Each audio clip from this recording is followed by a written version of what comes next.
আসসালামু আলাইকুম প্রিয় দর্শক সকলকে স্বাগত জানিয়ে দিব এই ভিডিওর মাধ্যমে গত 24 ঘন্টার অভিবাসীদের সকল ইনফরমেশন যা জানার অপেক্ষায় রয়েছেন আপনি নিজে জানবেন, অন্যজনকে জানাবেন, ভিডিওটি শেয়ার করে চ্যানেলটি সাবস্ক্রাইব করে ফেসবুক পেজটি লাইক ফলো করে যুক্ত থাকলে আমাদের প্রতিদিনের আপডেট তথ্য আপনি প্রতিদিন দেখতে পারবেন। আপনি কোন দেশ থেকে এই ভিডিওতে যুক্ত হয়েছেন কমেন্টস করবেন, ইনশাল্লাহ আপনার কমেন্টসে রিপ্লাই করব আমরা। আপনারা জানেন যে ইউরোপে যাওয়ার জন্য বাংলাদেশিরা প্রতিনিয়ত চেষ্টা চালিয়ে যাচ্ছে, আর এই চেষ্টায় বাংলাদেশিরা সফল হচ্ছে। সর্বশেষ এনজিও সংস্থাগুলো যে বাংলাদেশিদেরকে ভূমধ্যসাগর থেকে উদ্ধার করছে, তাদেরকে ইতালিতে ধারাবাহিকভাবে নামিয়ে দিচ্ছে, যেটি ইতালি সরকারের সিদ্ধান্ত অনুযায়ী। আপনারা জানেন যে ভূমধ্যসাগর থেকে অভিবাসীদেরকে উদ্ধার করার পর তাদেরকে ইতালিতে নামাতে হয়, আর এই নামানোর জন্য ইতালি সরকারের অনুমতির প্রয়োজন হয়। এই অনুমতি নিয়েই সাধারণত এনজিও সংস্থাগুলো যেই বন্দরে নামাতে বলে সেই বন্দরে ধারাবাহিকভাবে নামিয়ে দেয়। সর্বশেষ এক্সএনএলে দেওয়া বার্তায় রেস্কিউ একটি শিপ নিশ্চিত করেছে ভাসমান অবস্থায় থাকা ছোট্ট নৌকা থেকে অভিবাসীদেরকে তারা উদ্ধার করেছিল, যাদেরকে ইতালি কর্তৃপক্ষের দেওয়া নির্ধারিত বন্দরের দিকে তারা নিয়ে যাচ্ছে। এনজিও সংস্থাগুলোকে সবসময় আমরা ধন্যবাদ দিই, কারণ ভূমধ্যসাগরে বিপদগ্রস্ত অবস্থায় থাকা অভিবাসীদেরকে সহযোগিতায় আল্লাহর মেহেরবানিতে এই এনজিও সংস্থাগুলোর কি ভূমিকা তা আমরা সবাই এখন অবগত রয়েছি।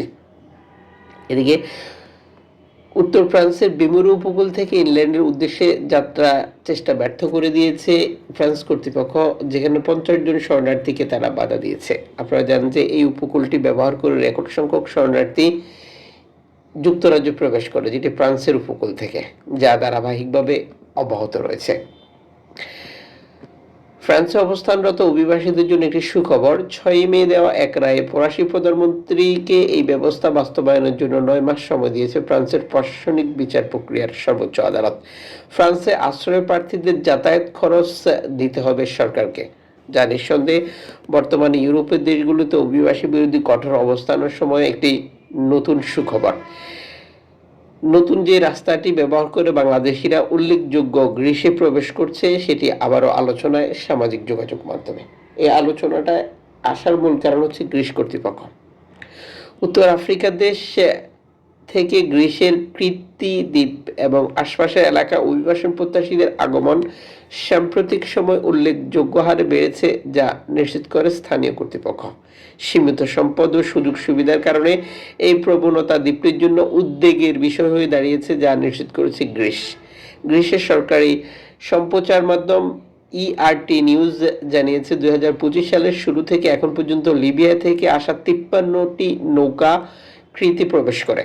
আলহামদুলিল্লাহ, যেটা নিঃসন্দেহে বাংলাদেশিদের জন্য একটি বড় পাওয়া। যেহেতু লিবিয়া থেকে ইতালিতে আসলে আলবেনিয়াতে পাঠিয়ে দিবে, এই ধরনের একটি ভাবনা রয়েছে অভিবাসীদের মধ্যে। সেই হিসেবে 53টি নৌকায় রেকর্ড সংখ্যক বাংলাদেশি প্রবেশ করেছে, যদিও এই তথ্য ইনফরমেশনগুলো খুব একটা পাওয়া যায় না। 2024 সালের সম্পূর্ণ বছরে যেখানে 63টি নৌকা প্রবেশ করেছিল এই অঞ্চলটিতে, সেখানে চলতি বছরে যখন এই প্রতিবেদনটি প্রকাশিত হচ্ছিল তখন পর্যন্ত 53টি নৌকা প্রবেশ করে। অনেক নৌকা শিশুরাও ছিল এবং আগমনে এই দ্বারা এখনো অব্যাহত রয়েছে বলে কর্তৃপক্ষ নিশ্চিত করে। শুধু গত কয়েকদিনে ক্রিটে দক্ষিণে রেকর্ড সংখ্যক 300+ অভিবাসী প্রবেশ করার তথ্য দেয় গ্রিক কোস্ট গার্ড। জানা যায় এ সকল নৌকা লিবিয়ার তব্রুক থেকে ছেড়ে এসেছিল। মানব পাচারের অভিযোগে 6 জন সন্দেহভাজনকে আটক করেছে কর্তৃপক্ষ। জাতিসংঘ শরণার্থী সংস্থা ইউএনএইচসিআর জানিয়েছে 2025 সালে মে মাসের শুরু থেকে উত্তর আফ্রিকা থেকে যাত্রা করা প্রায় 2881 জন অভিবাসন প্রত্যাশী, যেটা গ্রিসের এই দ্বীপটিতে প্রবেশ করে, যাদের বেশিরভাগই বাংলাদেশ, মিশর, পাকিস্তানের নাগরিক। পার্শ্ববর্তী কাসুস দ্বীপেও প্রায় 40 জন অভিবাসন প্রত্যাশী প্রবেশ করেছিল, যা এই প্রতিবেদনে যুক্ত করা হয়। জার্মানির উদ্দেশ্যে যাত্রা চালিয়ে যেতে চান তারা, মানে এই অঞ্চলটি থেকে তারা জার্মানিতে যেতে চান। কৃতি ও এর ছোট প্রতিবেশী দ্বীপ গাবদোসের আগে এত অভিবাসনের মুখোমুখি হয়নি বলে এই প্রতিবেদনে যুক্ত করা হয়। এই দ্বীপগুলোতে সীমিত জনসংখ্যা ও অবকাঠামোর কারণে চাপ সৃষ্টি হয়েছে। 2024 সালে পুরো বছর জুড়ে যেখানে 860 জন অভিবাসন প্রত্যাশী এসেছিলেন, সেখানে 2025 সালের প্রথম কয়েক মাসেই যা বেড়ে দাঁড়িয়েছে তার থেকেও বেশি।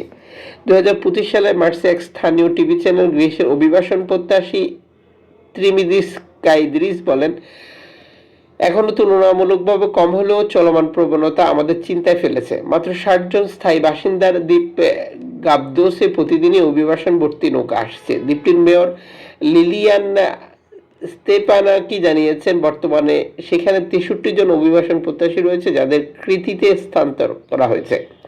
দ্বীপে কোনো শরণার্থী কেন্দ্র না থাকায় তাদেরকে পরিত্যক্ত ভবনে রাখা হচ্ছে। খাবার এবং মৌলিক সেবার সংকট তীব্র। কৃতিতে কিছু পরিত্যক্ত শিল্প ক্যাম্পে এখন অভিবাসন প্রত্যাশীদের রাখা হচ্ছে। ইউএনএইচসিআর এর জরুরি সহায়তা পাঠিয়েছে, যার মধ্যে রয়েছে ঘুমানোর ব্যাগ ও স্বাস্থ্য সামগ্রী। সাধারণভাবে লিবিয়া থেকে ছেড়ে আসা নৌকাগুলো ইতালির দিকে যাত্রা করে, কিন্তু এখন সেগুলো সরাসরি গ্রিসে পৌঁছানোর নতুন রুট তৈরি করেছে। ইউএনএইচসিআর এর গ্রিসের একজন মুখপাত্র বিষয়টি নিশ্চিত করেন। এখনকার বেশিরভাগ নৌকাই সরাসরি এই দ্বীপে আসার চেষ্টা করছে। এটা কোনো দুর্ঘটনা না, তবে এটি মানব পাচারের স্থায়ী রুটে পরিণত হয়েছে কিনা সেটি এখনো বলা যাচ্ছে না।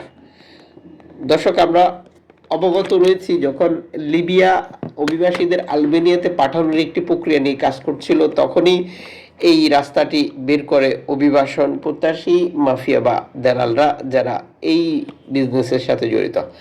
আর তারা সফলও হয়েছে, যা এই প্রতিবেদনের মধ্যে আপনারা অনেকটা ক্লিয়ার হয়ে গেছে। তবে এই অঞ্চলের গেম খবরগুলো সাথে সাথে সংগ্রহ করা যায় না, সেজন্য আমরা আন্তরিকভাবে দুঃখিত।